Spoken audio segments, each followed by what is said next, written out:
The soft clicking sound of hooves echoed down the empty corridor. Twilight walked slowly with her head held low. Both ears were flattened against her head, her tail was dragging on the ground. She was going to comfort Cadance for the loss of her husband. It was hard enough for Twilight to deal with Shinning's death. Now she had been asked to offer her emotional support to Cadance. This was supposed to be a new chapter of her life. Indeed it was, but for the wrong reason. Twilight was coronated a princess less than a month ago, and now she had been appointed as the caretaker for an emotionally devastated princess of love. She knocked softly on the door to Cadance's chamber 3 times. "Cadance." Twilight called out. The widow was likely crying or sleeping. Words of comfort and advice from her closest friends floated through her mind. The words seemed hollow and she could not figure out what to say first. After knocking again and waiting for 5 minutes, Twilight let herself in. Both of her eyes scanned the room for her sister-in-law. She stepped over some empty wine bottles on the floor, nicking one with her hoof. The sound of the rolling bottle cast an eerie echo into the room. When it hit the wall with a thud, Twilight flinched. "Cadance, I'm here for you." Twilight swallowed a lump in her throat. May I talk to you?" Her eyes flitted over the bed sheets that had been thrown about the floor. The old oaken bed frame creaked as she lifted the blankets to look under the bed. Twilight turned towards the balcony. It was empty save for the shadows of a tree branch cast down by the full moon. "Cadance, are you here?" Twilight asked. Twilight headed to the last room she had to check. The bathroom light slipped through the edges of the door, and there was red wine trickling out from underneath it. Several more wine bottles, doubtless from a priceless vintage, littered the floor. She nearly slipped when the first hoof stepped into the spilled red wine. Glancing down revealed the wavering reflection of a trembling alicorn. Her heart sped up as worry gripped it in a vice. Cadance. The long silence that followed created a strong sense of urgency. Twilight tried the door handle and found it was locked. She banged it in anger with her hoof and rammed the door. "Sorry, but I'm coming in," she shouted. She took a deep breath and tensed her muscles. Her heart beat even faster with each passing second. She had to get in that bathroom now. Twilight unleashed all her energy on the lock, cracking the wood around it to splinters. The door hinges squeaked as she barged in. Her hooves lost their purchase in the wine, sending her tumbling onto her face. She slowly stood up after coming to a rest on her side. Shaking the fluid out of her mane, she looked around for her sister-in-law. Cadance was taking a bath. Twilight began to sigh in relief before she saw a wave of red water pour out of the bathtub. The pupils of both her eyes dilated as she looked down in horror. This was not red wine. It was blood. She looked at Cadance, afraid to get any nearer. It felt like her heart froze completely and time stretched endlessly before her. Twilight's first instinct was to rush in and save her. Yet all she could think about was the watery blood. Her eyes scanned the room frantically and her ears amplified every splash as she stepped towards her sister-in-law. She felt her heart beat once. After a few more agonizingly slow steps, it beat again. A slow breath filled Twilight's lungs, and she shuddered as she exhaled. Cadance lay in a crimson sea, her forelegs floating in the water.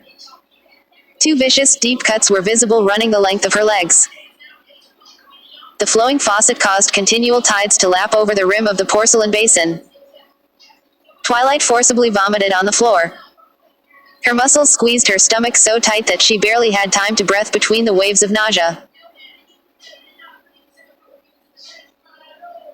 She looked back up at the tub and screamed. She felt her heart seize as her knees locked. Floating in the tub was a lavender alicorn with a twisted smile. "Come in, the water's fine." Twilight spasmed in bed, causing a loud thump as her skull collided with the head of the bed. She began kicking and screaming as soon as she was awake, not stopping until she had fallen off the bed. She examined her legs, one at a time, to make sure she had not cut them. Twilight breathed a small sigh of relief. She had not killed herself. She was not the alicorn in the bathtub. Panicked steps scraped along the wooden floorboards. "Twilight, where are you? Are you okay?" Spike yelled. "In here," she croaked. In an instant the dragon had leapt on the bed, and found her cowering in the corner. Spike, Twilight sobbed. Just seeing him made her feel safe enough to start crying. She began to weep uncontrollably, burying her head in her hooves against the wall. Twilight wailed for her brother and sister-in-law. Spike repeated his routine for the 4th time this week. He quickly fetched the clean blanket he kept near the bed, and covered Twilight in it. He then curled up next to her so that she could drape a foreleg over him. It's okay, Twilight. It was just a bad dream. You're not Cadance. You're my sister, and I love you. You'll never be alone, Spike reassured. Twilight was gasping and sobbing too much to reply. Instead, she just pulled her last remaining brother in closer for a hug. She did not loosen her grip. Twilight refused to let go. She would never lose a friend again. Asterisk. Twilight crouched over Sugar Cube Corner and ignored the recurring nightmare. The sole thought aloud in her head was the recreation of the replica bakery. Ever since becoming Princess Twilight, she had needed a hobby to help alleviate all the stress that came with the title. Every day she had to settle disputes, sit in on city council meetings, and approve new laws. Every night brought about unwanted memories. It turned out that building a 1/12 scale replica of Ponyville was the perfect solution. It gave her something to focus on so that she could ignore all her other worries. Once she had started building the town, Twilight was unwilling to stop. Soon she had expanded her basement to fit all of New Ponyville in it. The last touches to Sugar Cube Corner were in the kitchen. She added a small trap door to the cellar where flour was stored, a few tiny cupcake pans, and an empty bowl. Once she had finished, she closed the 2 halves of the tiny dollhouse and flew back to the edge of the town. From the doorway, she looked out over the city. Ponyville was finished, from the town hall to Sweet Apple Acres. Dash's replica cloud house floated above the town and Fluttershy's cottage was near the Everfree. She had recreated the forest by crossbreeding several species of bonsai plants until she recreated the proper colors and sizes. Even the river running through it contained real water. Still, something crucial was missing.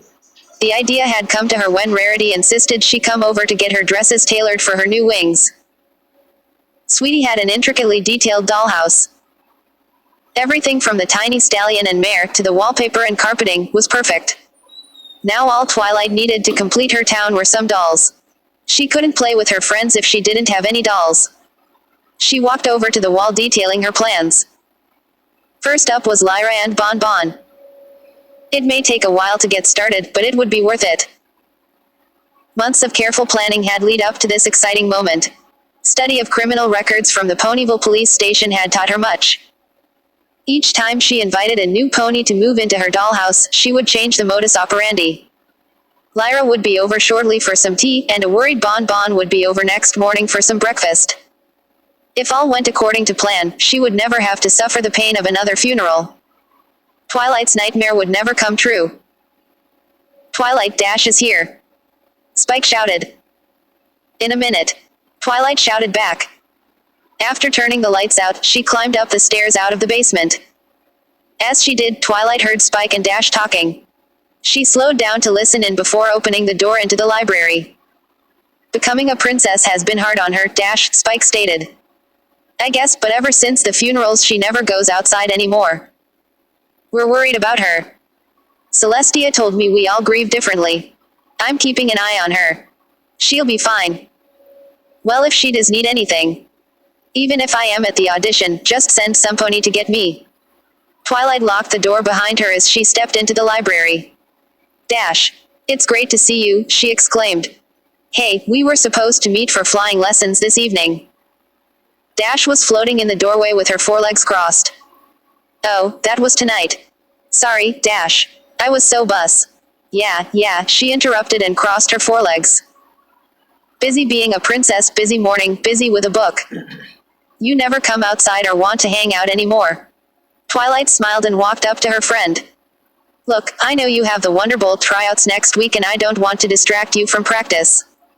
Why don't you come for lunch after your tryouts to celebrate? We can spend the rest of the week playing. Hey, I don't need practice, I've already got it in the bag. Pinky promise. Cross my heart, hope to fly, stick a cupcake in my eye, Twilight recited. We'll spend the rest of the week playing once you get into the Wonderbolts. Alright, see you then. As Dash flew off, she heard the Pegasus whisper Egghead under her breath. Spike got the door for Twilight and closed it. All right, Twilight, I'm headed up to bed. Okay, Spike, have a good rest. She went to the bookshelf to consult a few notes and passages from a spell book. All the preliminary formulas showed that her spell would work perfectly tonight. She double-checked them again before putting them back in the shelf. By the time Twilight was done, Spike was fast asleep. He was a heavy sleeper, but tonight was not the time to take chances. She cast a sleeping spell on him and headed downstairs to prepare for her guest. Twilight went into the kitchen and put a kettle on the stove. She took out 2 teacups and some sugar cubes. She placed tea bags in both and a crushed green herb in only one of them. Once the kettle began to whistle, she carried it out to the table in the main room of the library. As if on cue, she heard a pony knocking at the door. She walked over and pulled the door open with magic. Lyra, come in. I'm so glad you could make it, and you remembered to bring your lyre. Thank you, Lyra replied. I was, well, surprised you'd want my help. I've always found the lyre fascinating and soothing. I haven't been sleeping well since. You know. Of course, I'd be glad to help you fall asleep. It's funny, no pony has ever asked me to play them a lullaby before. Twilight averted her gaze to the floor and hid a small grin. Yeah, you can see why I was a bit embarrassed and didn't want you to tell any pony. Your secret is safe with me. I didn't even tell Bon Bon I was headed out. You are a truly kind pony, Lyra. I wish it hadn't taken me this long to start hanging out with you. Twilight looked up to give her a wide smile. How about we get some tea? That sounds great. Twilight led her over to the table and levitated the kettle. She poured the hot water into the teacups and they waited for the tea to steep. So, Lyra, have you finished the fantasy novel you checked out? Twilight inquired. Oh, I did. I'm amazed you found a fantasy one hadn't read yet about humans. Novels about them seem to have gone out of style decades ago. Lyra levitated the book out of her saddlebag and placed it on the table. You even turn your books in early. You're definitely a friend worth keeping forever. Shucks, you're starting to sound like Bonnie. Lyra smiled and levitated the tea bag out of her cup. Sugar. Twilight levitated 2 cubes into her cup, removed the tea bag, and took a sip. No thanks. So I was thinking, maybe I could check out that vampire romance novel I keep hearing about next. The one with the mare and the vampony. Lyra asked. Oh, you wouldn't like it. I've read better bedtime stories to Spike. Lyra levitated her teacup up and took a sip. This tea is wonderful. Thanks, it's a special recipe. I just invented it tonight, can you taste the different flavors in it? Lyra raised the teacup back to her mouth and began taking more sips. Well, it's green tea of course, a tad bitter though. Cinnamon, and summit, king else. Lyra began opening and closing her mouth and smacking her tongue. Tongue, ish num. Oh dear, do you have any food allergies? Lyra set the cup down and began wheezing. Done thin so. She clutched her stomach in pain and rested her head on the table. Her muscles contracted between her shoulders and neck. Small retractions were forming between her ribs as her muscles struggled to keep expanding her lungs. This is most troubling, I suppose I should do something. Twilight took another sip of her tea as Lyra slowly opened and closed her mouth. What did I put in it again? Green tea, cinnamon, lilac. What was the other one? Twilight stared at Lyra as she twitched involuntarily. She couldn't move at all by this point and her breathing came in short gasps every 10 seconds.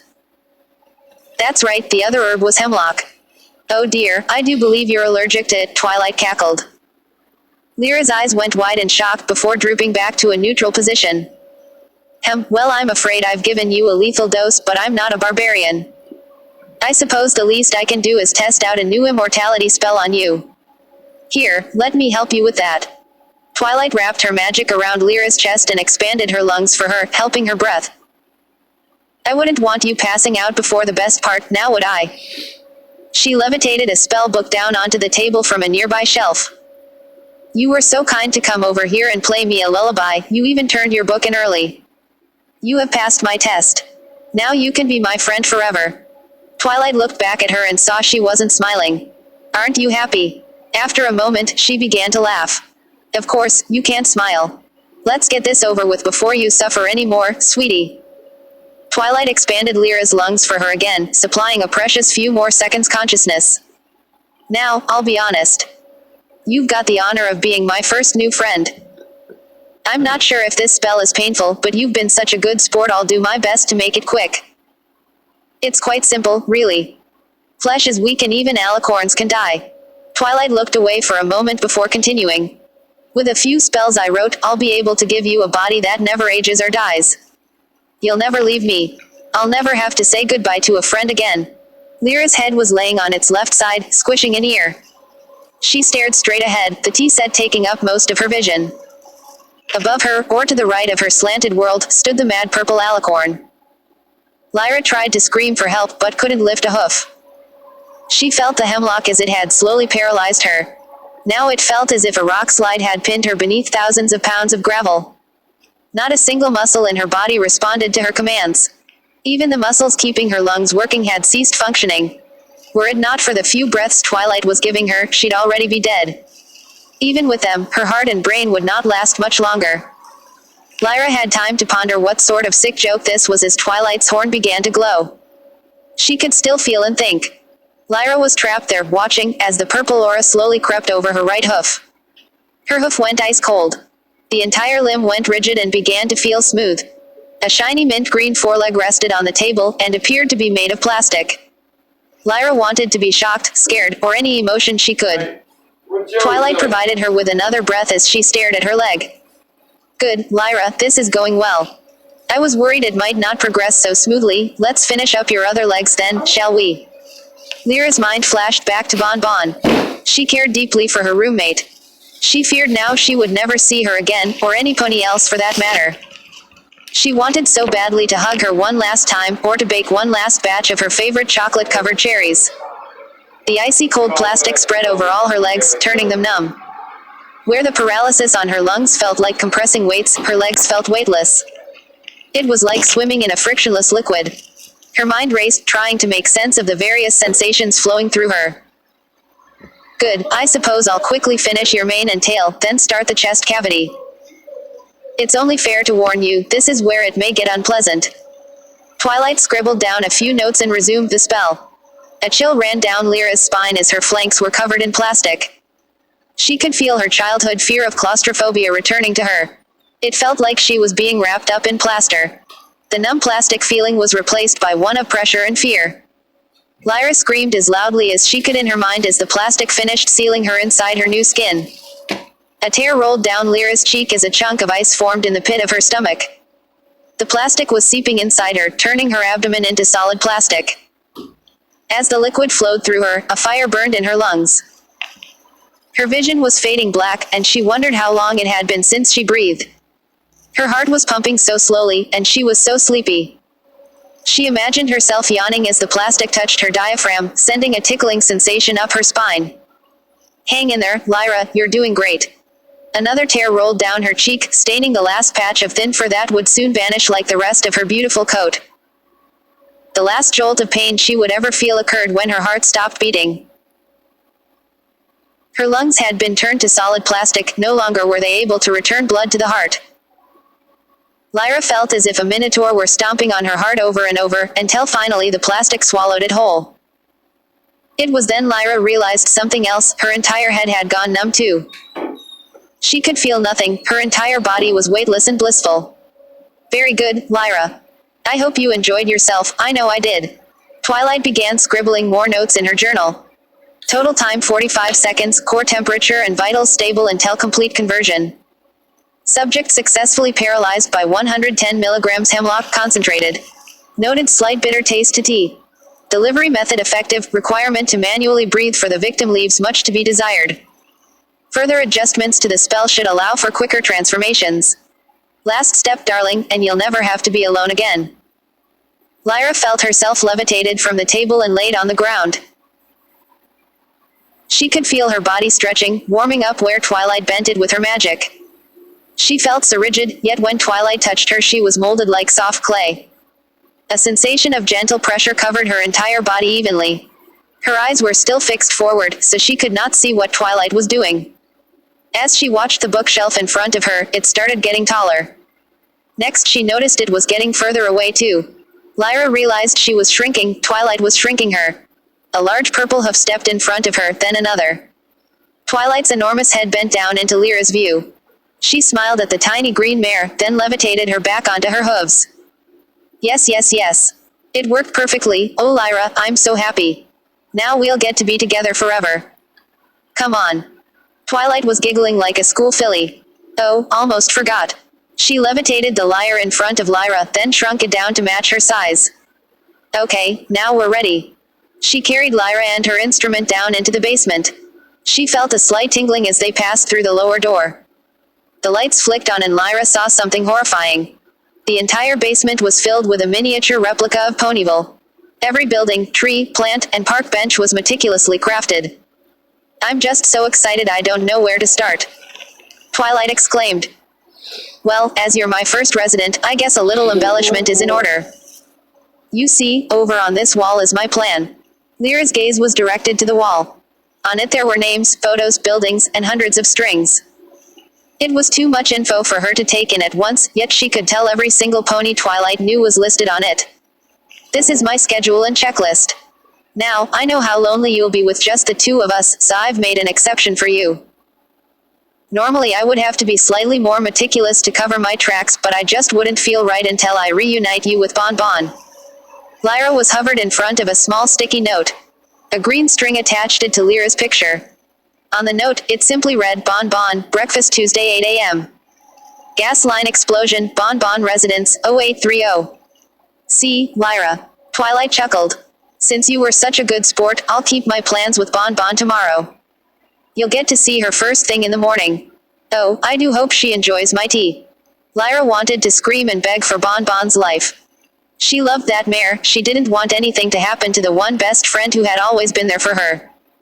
Lyra wanted to cry, and almost thought she could feel a tear rolling down her hard plastic cheek. Oh, Lyra, I'm sorry. Twilight levitated a small cloth up and wiped Lyra's cheek. I know you're sad now, but it'll be okay. Look at what I made you. She jotted a quick note before levitating Lyra to her new home. Lyra was floated in front of Bon Bon's house. Twilight hovered her inside expertly. Remember when I visited you to loan you that fantasy book? I scanned your house and I've recreated it down to the last detail. The bakery and the kitchen, the small counters to sell sweets in the parlor, even your bed and music stand. Once your best friend joins you here tomorrow, the three of us will have so much fun playing. Lyra was set down, facing out the window. Her lyre was levitated gently next to her.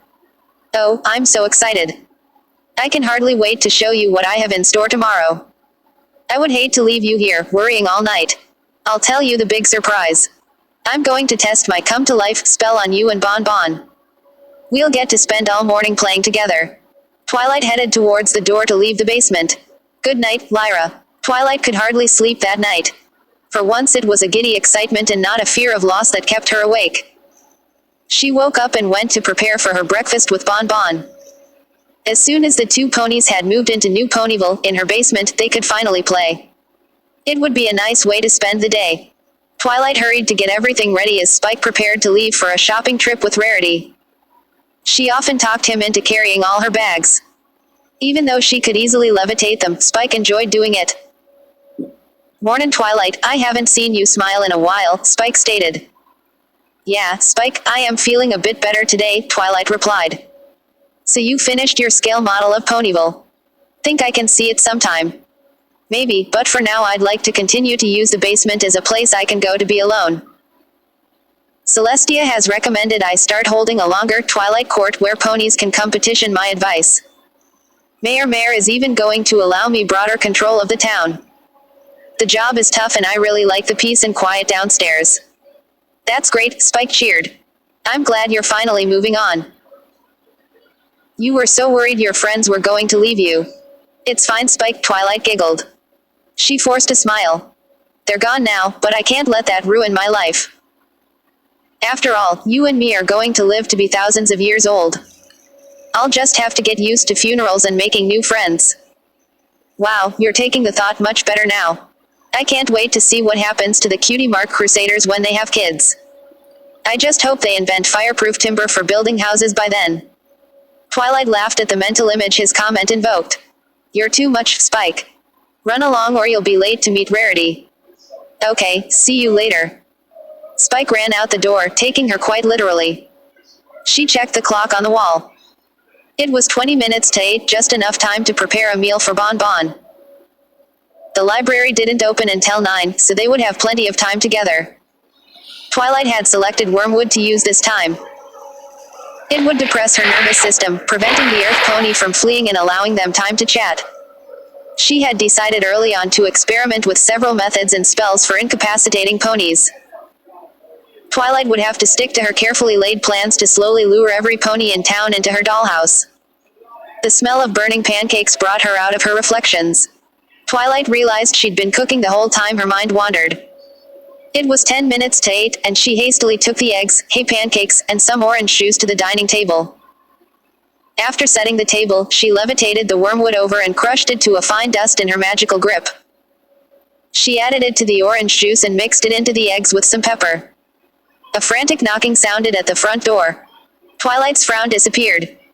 Either Bon Bon was early and panicking, or some other pony had dropped by to ruin everything. Drawing the door open slowly with magic, she was relieved to see Bon Bon.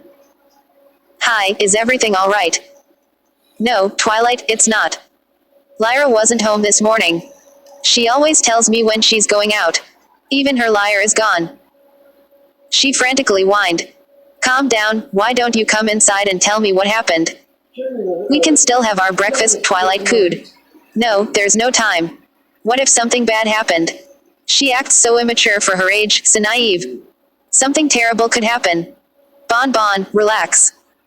Twilight commanded, her eye twitching. I'm princess for a reason. Calm down, and I'll leave to get the elements looking for her. You can stay here and relax at the library. Okay, she whimpered. But what if she went into the Everfree looking for humans again? She'll be fine, come in. The two ponies went to the dining room table and sat down to eat breakfast. Each began to work on their meal. Bon Bon was in a hurry to finish and find Lyra cleaning her plate before Twilight was halfway done. How was the meal, Bon Bon? Twilight asked. Delicious, she yawned. I must not have got enough sleep, she added. Oh, well, feel free to lie down if you'd like. No, I want to go find Lyra, she objected. And I told you, I'll handle it. Twilight's eye twitched again. Are you all right, Twilight? I'm fine. Are you always this difficult? I don't understand, Bon Bon replied. Look, I brought you here to have a breakfast just as two friends. All you seem to care about is Lyra, don't you want to be my friend? No offense, but this is the first time you have ever invited me over, Twilight. I don't need friends. What I need is to find Lyra. Bon Bon stood up and started to walk towards the door. Her legs went limp and she quickly stumbled, hitting the counter and falling to the ground. Hey, we're not friends, Twilight cackled. That makes this so much easier. You see, I need to head over to your house and plant some evidence before the gas line explodes. Her victim moaned. Gas. TWI, I don't feel so good. I can fix that, but now I'm not sure I want to. Lyra was so sweet and polite, and here you are running your mouth. I can fix that too. Twilight rummaged through a nearby closet and returned with some pliers levitating in her magical grip. Why are you talking about our gas line? And Lyra. The curtains around the kitchen closed, and Twilight latched the doors shut. A quick dampening spell and her preparations were complete. What I'm talking about, Bon Bon, is leaving your teeth at the scene of your death. I'd leave you there for being so rude, but Lyra was so nice. I think she deserves her best friend. She cackled softly as she watched the mare twitching. Maybe you'll have a change of heart once I change your heart. Bon Bon was slowly struggling her way across the floor. She felt nauseous and her senses and muscles were barely reacting to her commands. What, don't do this. Is this all because of your brother? Don't bring my brother into this. Twilight jammed the pliers into her mouth and ripped out a pair of molars. She dropped them into a bowl as Bon Bon screamed in agony. Wah, the buck, Twilight. If you wanna kill me, you psych, itch, just use magi, ND, get it over with. She mumbled. Oh, I might do that for a friend, yet I'm enjoying this too much now. I wouldn't want to waste any magic either, I still have to turn you into a doll. Twilight ripped out her upper incisors. Bon Bon was crying and drooling blood. Please, so sorry. She continued to sob as she lay on the floor, giving into her despair. Sorry you were rude, or sorry that this hurts. She shouted while tearing out 4 teeth at once. It took her a minute to recover from the pain and reply, during which Twilight waited patiently. With a slurping sound, she started to speak. For Bine, rude. I was Juz show worry, for Lyra. Apology accepted. Now, let's get out the rest of those teeth. Twilight dropped the pliers to the floor. Bon Bon's eyes went wide in horror. She could feel Twilight's magic gripping all her remaining teeth. She felt the pressure building against her jaws as she pulled. Her mouth opened, trying to beg for mercy. When the pressure became too great, she closed her eyes. The teeth popped out with a quick, sharp pain. Bon Bon waited for a moment to open her eyes. She heard a loud cracking sound. When her eyes opened, Twilight and the teeth were gone. She closed her sore gums, which seemed to have been numbed a bit by the spell. Her body felt like a sack of wet dirt as she dragged it across the floor. It took all her focus and energy just to move a foot. Her head ached, her heart was beating irregularly, and she felt ready to vomit. Whatever Twilight had done to her had left her vulnerable and in great pain. She looked back in fear when she heard another loud crack. There, I've planted your teeth at Bon Bon. Look what you've done. Twilight yelled. You've smeared blood all across the kitchen floor. She marched over to Bon Bon, who was a bloody, sobbing mess. So please just end it, she begged. All right, I need to take some notes first. If you don't make another peep, I'll make it as quick and painless as I can. Twilight levitated a journal over to her. Bon Bon, Wormwood trial. Herb left victim unable to defend self or escape while remaining fully alert and able to respond to verbal stimuli.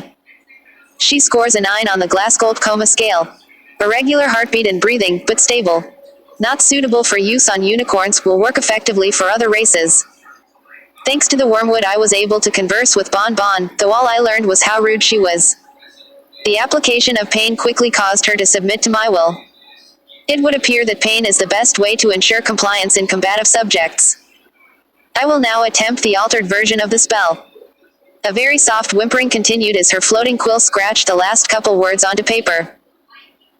All right, I'm rather exhausted and I still have to show up at the scene of your death to help the investigation.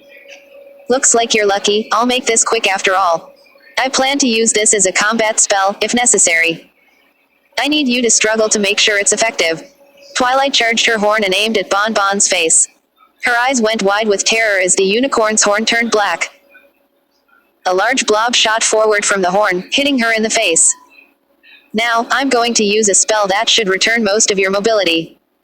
Try not to break anything while I'm taking notes. Bon Bon felt a tingling sensation in her spine. She was suddenly in full control of her body again, and she gasped violently for air. The thick black fluid was pulled into her throat. Everywhere it touched went numb and stuck together. She reached her hooves up to try and wipe it away from her mouth as she spat it out. Her hooves became stuck instantly. Subject reacted violently to spell, subduing self nearly instantly. Studies into changeling magic to improve spell efficacy advised. As her hooves tried to pull the goop off her face, she felt it spreading down her neck and legs. Where her mouth and nose had once been, she felt something akin to plastic. The magic had hardened on her face. By the time she came to this realization, she could feel her lungs turning numb. The plastic slowly crossed into her blood vessels.